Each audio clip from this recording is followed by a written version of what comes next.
Welcome everybody to the drivers' press conference ahead of the FIA Formula One Japanese Grand Prix. We have two groups coming your way as per usual. Group 1, closest to me, George Russell, then Liam Lawson and Pierre Gasly. Very warm welcome to you all. Liam, please, why don't we start with you? Different colours for you this weekend.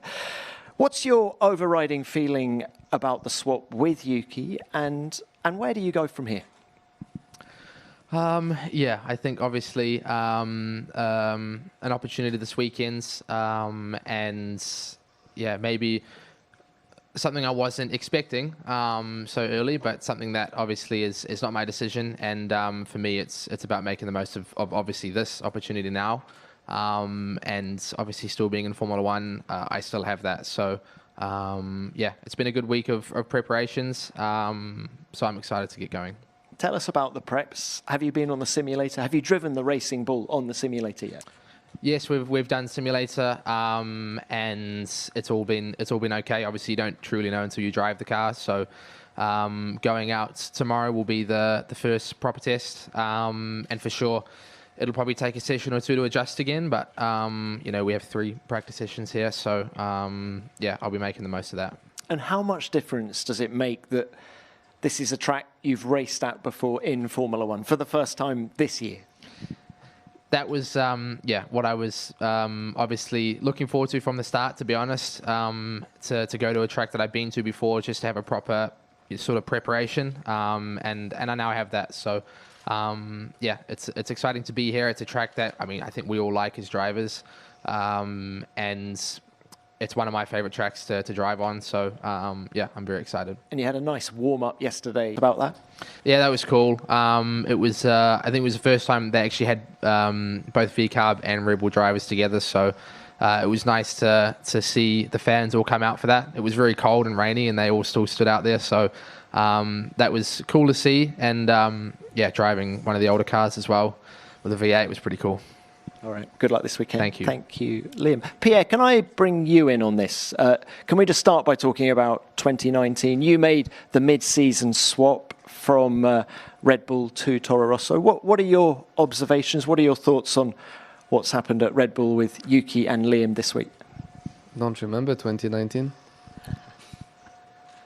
Any thoughts on what's happened this week? I mean, yeah, I wish Liam all the best. I mean, yeah, I can obviously relate to some things, and I wish Yuki all the best. I think it's very difficult to judge anything from the outside. I think only Liam can know his situation and know all the details from it, and you know, just gotta respect that we're all trying our best with the tools we have, and I've got no doubts both of them are going to do really well, but yeah, it's not really for me to comment because you never really know what's going on. So let's bring it on to the here and now with you and Alpine. You said after China that you were going to have a big debrief, look at what had gone well at the opening 2 races, where you also thought there was work to do. What conclusions have you reached? Well, I think China, objectively as a team, I think we sort of like slightly underperformed. We realized after the weekend that obviously a few things we would have done differently with insights, and yeah, that's why I'm still confident. You know, we got a good package. We got the performance, to fight in the top 10, and it's really about, we're still early stage in the season. We're still learning about the car and how to extract everything from it. So it's good. We got 3 races coming up, different tracks, and I'm excited to go racing. You say you're still learning about the car. How much of a step forward is it compared to last year? It is a step forward. Now, everyone made a step forward, like if you look at the entire grid, and it's extremely tight. So I think it comes down to really fine-tuning, the car to every track within 2/10. You probably have 6-7 positions at the moment, and unfortunately we haven't done good enough in China, but we know the reasons why, and that's why I'm fully confident we'll be in the mix for the coming 3 races. All right, good luck to you as well. Thank you, George. Let's come on to you now.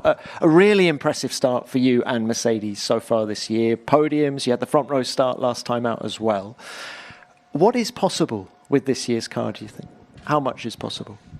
Yeah, I mean, obviously the first two races have been great, 2 podiums, and we couldn't really have hoped for much more. I think we also have to be realistic. We are only 2 races into a long season, and I don't think probably Ferrari and maybe Red Bull have maximised their potential as yet. So we don't want to get carried away thinking this is possible week in, week out, but we definitely know that if we do the best job to our own abilities, we'll be there in the mix. Has the pace of the car surprised you so far? Yeah, I think it has. We know in qualifying we've always been pretty strong, but I think it was quite refreshing in China to see that our race pace was also pretty decent, and we were the second fastest team in China, and there was a lot of positives to take away. So, we go to Japan, which was probably one of our worst races last year. So it will be quite an interesting test to see if we've improved the car compared to this time 12 months ago. Just final one from me. Toto was very positive about your performance in China. How much of a shot in the arm is it for you to know that the boss has got your back? Yeah, I mean, I know he's always got my back, to be honest. People like to see things publicly.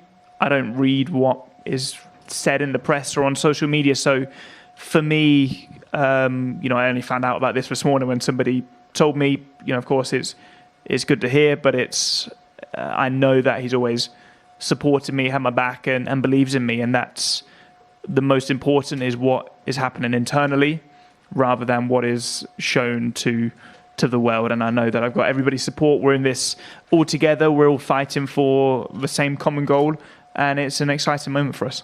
All right, good luck to you this weekend as well. Let's open this to the broadcasters. Who's first, please? Craig, yeah. Craig Slade, George, and just picking up on that, clearly, obviously, there are some contract negotiations you need to embark on at some point. If the season turns out as you'd wish, with maybe a title challenge, would it be a good idea to try and get that done sooner rather than later, so it doesn't, I suppose, get in the way of that? From my side, there's no stress whatsoever regarding a contract. Ultimately, contracts are in place in Formula One, and things change very quickly, and I believe in myself. You have to perform, and it's pretty much as simple as that. And when it comes down to contract discussions, I think with us in the past, with Toto, it's taken no more than 24 hours to have the conversation, and it goes to the lawyers, and we get something in place. So, there is no rush from my side. There's no concerns. There's no pressure. I'm enjoying where I'm at in the sport right now, and enjoying my performance, and just enjoying going racing, and that's the number one priority right now. Thank you, George. Next one, please. Maraska, Sport Italy, a question to Liam. Liam, do you expect you will immediately find the same good feeling you had already with the Racing Bull car? I won't truly know until I drive. I think we feel good. I feel confident, and I don't think too much has changed also since last year. So. I think the ingredients are there, and obviously the main thing is coming here at a track that I've driven as well. I think, hopefully I slot right in and feel comfortable, but I think we'll find out tomorrow. Okay, thank you, Liam. Next. Tom Slafer, DAZN Spain. Question for Liam as well. You mentioned that you were not expecting the call, or at least so soon. Was it actually a call? Or did you talk, or did you know this decision in China already, or was it something in between races? No, I had no idea in China. It was something that was decided, I guess the Monday or Tuesday afterwards. I found out after China, basically. It was, I think for all of us, probably more unexpected. But it was after the weekend. Okay, next, yeah. Hi, Liam. Mariana from Bungie TV. Things have been twisted and turned so many times here, and sometimes completely unexpected. And like a year ago, probably Yuki was feeling this way, like I was not the chosen one, and then things turn around.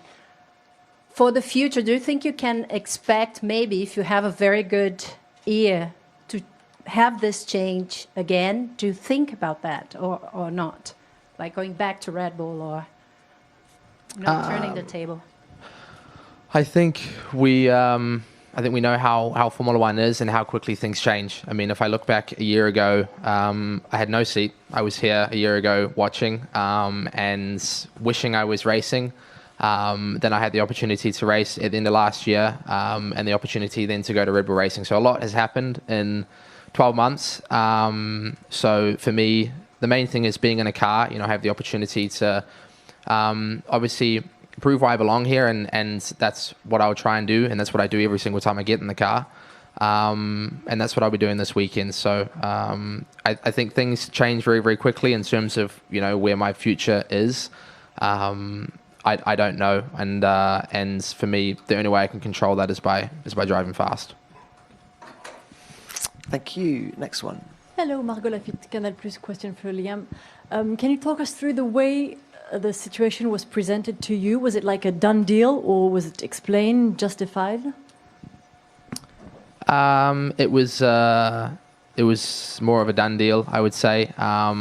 It was, yeah. I mean, so I guess I left China, starting preparations for Japan, and basically I had a phone call basically saying that this was what was going to happen. So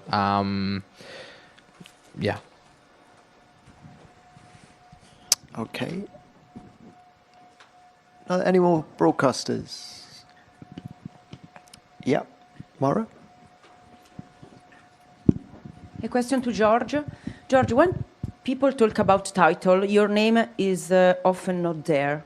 Do you feel like you are not taken into consideration as you should be? I